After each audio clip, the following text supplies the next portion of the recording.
Meet Dr. Fata, cancer specialist, trusted by hundreds. I am Dr. Fata with Michigan Hematology Oncology. For 6 years, he pumped 553 people full of poison. Made their hair fall out, their bodies shut down. But here's the thing. Most of them were perfectly healthy. $34 million, the biggest medical fraud in U.S. history. And the crazy part? He almost got away with it. This is how one doctor weaponized trust, and why it took a single whistleblower to bring down his empire of poison. This is the most egregious case of fraud I have ever seen in my life and that I'm aware of in the entire country. Dr. Fata wasn't your typical villain. He didn't lurk in dark alleys or wear a mask. Instead, he wore a white coat and carried the kind of credentials that make patients feel safe. Harvard Medical School graduate, board-certified oncologist, a Lebanese immigrant who embodied the American dream, building a medical empire from the ground up in Michigan. By 2013, Fata had constructed something truly impressive, a network of cancer treatment centers that spanned across Detroit's suburbs. His clinic, Michigan Hematology Oncology, had 7 offices in the Detroit area, over 1,200 patients, and a reputation that made him the go-to oncologist for anyone facing the nightmare of cancer. Patients adored him. They called him their angel or their savior. And why wouldn't they? When you're staring death in the face, the person who promises to fight for your life becomes more than a doctor. They become your hero. Fata played this role perfectly, speaking with the authority of Harvard and the compassion of someone who genuinely seemed to care. But here's where the story gets interesting from an economic standpoint. Fata wasn't just treating cancer. He was running a business. And in the American healthcare system, that business operates on a simple principle. The more treatments you provide, the more money you make. Each chemotherapy session could be billed to Medicare for thousands of dollars. Each test, each scan, each follow-up appointment. It all added up. Most doctors wrestle with this conflict between patient care and profit. They lose sleep over whether a treatment is truly necessary. But Fata found a way to eliminate that moral dilemma entirely. Why worry about whether a patient needs treatment when you can simply create the need yourself? His offices had state-of-the-art equipment, comfortable waiting rooms, and a staff that treated patients like family. Everything looked perfect on the surface. But beneath that gleaming facade, Fata was conducting an experiment in medical fraud so audacious that it would make history. The beauty of Fata's scheme lay in its simplicity. Cancer is terrifying precisely because it's invisible. You can't see it, can't feel it in its early stages, and you certainly can't verify its existence without trusting your doctor's interpretation of complex test results. Fata weaponized this fear with precision. His method was as brilliant as it was evil. He would take patients who came in for routine screenings or minor concerns and transform them into cancer patients with nothing more than his word. Some patients didn't even have symptoms. They were there for preventative care, following their doctor's advice to stay healthy. Others came in because they felt a little tired or had a minor ache. In Fata's hands, fatigue became leukemia. A headache became brain cancer. A cough, lung cancer. The psychological manipulation was flawless. When someone tells you that you have cancer, your rational mind just shuts down. You don't demand second opinions. You don't question the diagnosis. You just want to live. And if this Harvard-trained doctor says you need chemotherapy immediately, you roll up your sleeves and pray. Each chemotherapy session generated between $3,000 and $5,000 in billings to Medicare. But Fata wasn't content with standard treatment protocols. He prescribed the most expensive drugs, the highest doses, the most frequent sessions. Why give a patient chemotherapy once a week when you can justify twice a week? Why use a cheaper drug when the premium option generates more revenue? His waiting rooms became assembly lines of human suffering. Patients who should have been living their lives were instead spending hours hooked up to IV drips, pumping poison into their bodies. They endured nausea, hair loss, crushing fatigue, and the constant fear that they might not survive. All while Fata calculated his profits from their pain. The cruel irony is that many of these patients felt grateful. They thanked him for catching their cancer early. They praised his aggressive treatment approach. They trusted him completely, even as he slowly destroyed their bodies from the inside out. The human cost of Fata's greed wasn't just measured in dollars and cents. It was measured in shattered lives and broken bodies. Over 500 people became unwitting victims of this scheme, and the damage was both immediate and lasting. Chemotherapy is designed to kill cancer cells, but it doesn't discriminate.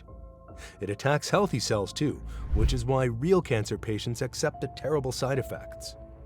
They're choosing between certain death and the chance to live. But Fata's victims weren't making that choice. They were being poisoned for no medical reason whatsoever. Robert Sobire went to Fata and was given chemotherapy treatments for 2.5 years. But he never had cancer. With all the bills piling up, I can't afford to get new teeth, Sobire said. I would like to eat a good meal again someday, like salad. Used to love eating salad. I can't eat that anymore. A lot of things I love I can't eat anymore.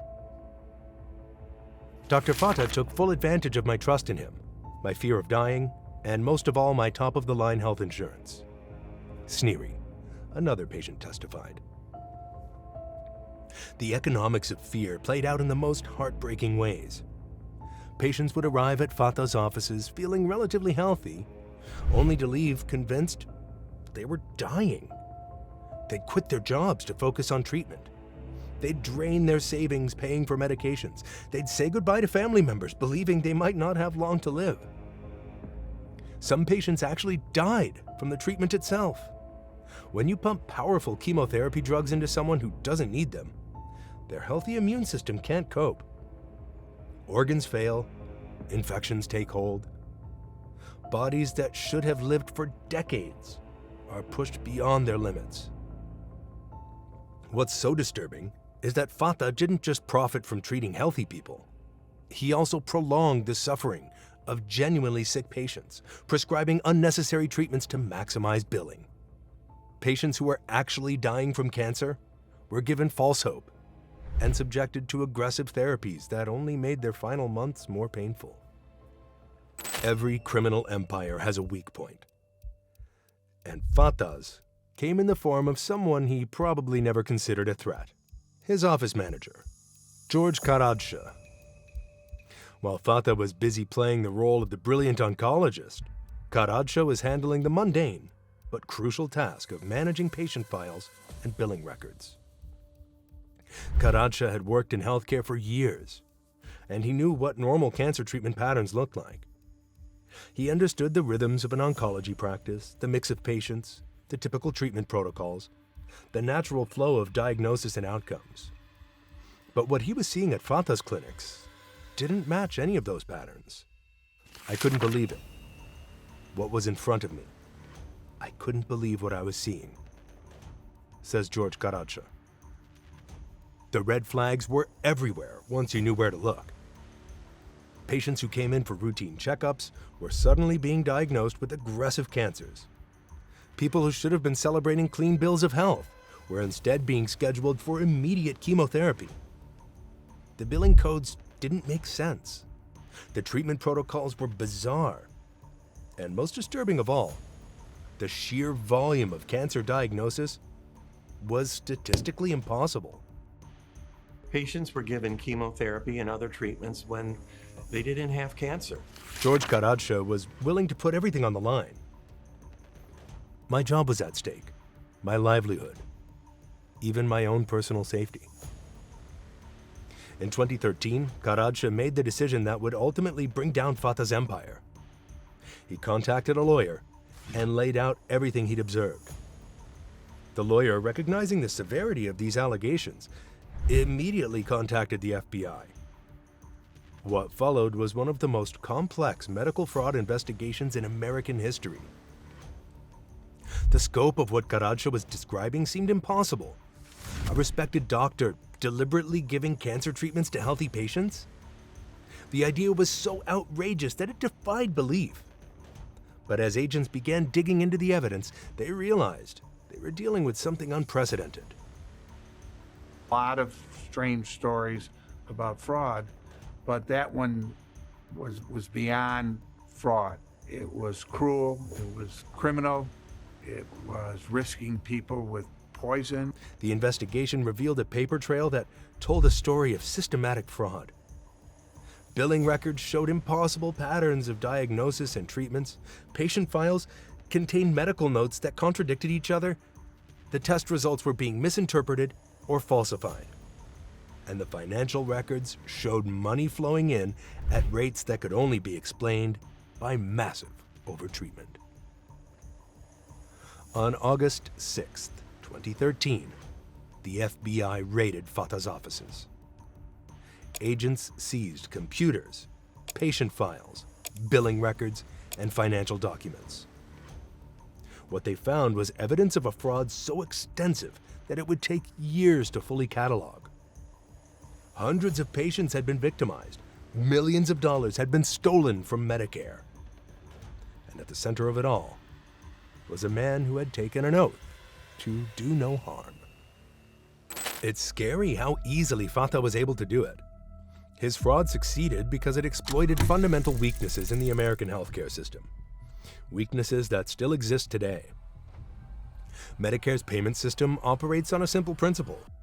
Doctors submit claims, and Medicare pays them. The system is designed to trust healthcare providers because, in theory, doctors have no incentive to provide unnecessary care. After all, why would a physician want to harm their patients? This trust-based approach works most of the time, but it also creates opportunities for exploitation. Fata understood this vulnerability perfectly. He knew that Medicare would pay for any treatment he prescribed as long as he could justify it in the patient's file. And since he was both the diagnostician and the treatment provider, he controlled the entire narrative. If he said a patient had cancer, who was going to question him?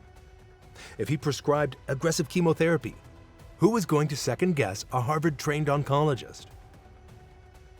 The economics of the system actually encouraged overtreatment. Doctors are paid for procedures, not for outcomes. A physician who spends an hour talking to a patient about lifestyle changes earns far less than one who orders expensive tests and treatments. The financial incentives are perfectly aligned to reward more aggressive intervention, even when it's not medically necessary. But the system had another flaw that Fata exploited ruthlessly: the lack of real-time oversight. Medicare claims are typically reviewed months after the fact, if at all. By the time anyone noticed unusual patterns in Fata's billing, he'd already collected millions of dollars and harmed hundreds of patients. The system was designed to detect fraud after it happened, not prevent it from happening in the first place. Even more troubling was the way Fata's reputation protected him from scrutiny. He was exactly the kind of doctor that the system was designed to trust. Prestigious education, board certifications, and years of experience. His colleagues saw him as successful, not suspicious. His patients viewed him as a savior, not a predator. The very credentials that should have made him a better doctor instead made him a more effective criminal. When Fata's case finally went to trial, the courtroom became a theater of human suffering. One by one, his victims took the stand to describe what he had done to them. The prosecution laid out numbers that were almost incomprehensible in their scope. over 500 patients had been victimized. Medicare had been defrauded of approximately $17 million. But those figures barely captured the human cost of Fata's crimes. How do you quantify the value of stolen health? How do you measure the cost of unnecessary suffering? Fata had been billing Medicare for the most expensive drugs and treatments available, often prescribing medications that cost thousands of dollars per dose. A single chemotherapy session could generate $5,000 in billings. A course of treatment that could be worth $100,000 or more. Multiply that by hundreds of patients, and the economics of his operation become clear. But the prosecution also revealed something even more disturbing. Fata had been incredibly systematic about his fraud. He kept detailed records, tracked billing patterns, and constantly looked for ways to maximize revenue from each patient. This was a businessman who had deliberately chosen to treat healthcare as a profit center. On July 10, 2015, Fata was sentenced to 45 years in federal prison. The judge called his crimes a betrayal of trust and noted that he had violated the most fundamental duty of a physician. At 50 years old, Fata would likely spend the rest of his life behind bars. The story of Fata isn't just about one corrupt doctor. It's about what happens when healthcare becomes indistinguishable from any other business.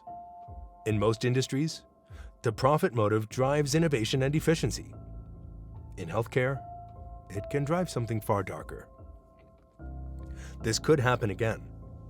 The systemic weaknesses that Fata exploited still exist. The trust-based payment system still operates on the assumption that doctors will always act in their patients' best interests. The lack of real-time oversight still allows fraud to continue for years before being detected. The economic incentives that drove Fata's crimes haven't disappeared. If anything, they've become more pronounced as healthcare costs continue to rise, and the pressure to generate revenue intensifies. The fee-for-service model that rewarded Fata for over-treating his patients is still the dominant payment structure in American healthcare. Fata is now serving his 45-year sentence in federal prison, and his victims are trying to rebuild their lives. But the system that enabled his crimes, it's still operating, still paying for procedures rather than outcomes, still trusting that doctors will always choose patients over profits. The real tragedy isn't just what Fata did to his patients, it's that he showed exactly how easy it is to turn healing into a business model. And until the fundamental incentives in healthcare change, there's nothing to stop the next Fata from picking up where he left off. In American healthcare, the line between healing and harming can be thinner than we'd like to believe. And when profit becomes the primary motive, that line can disappear entirely.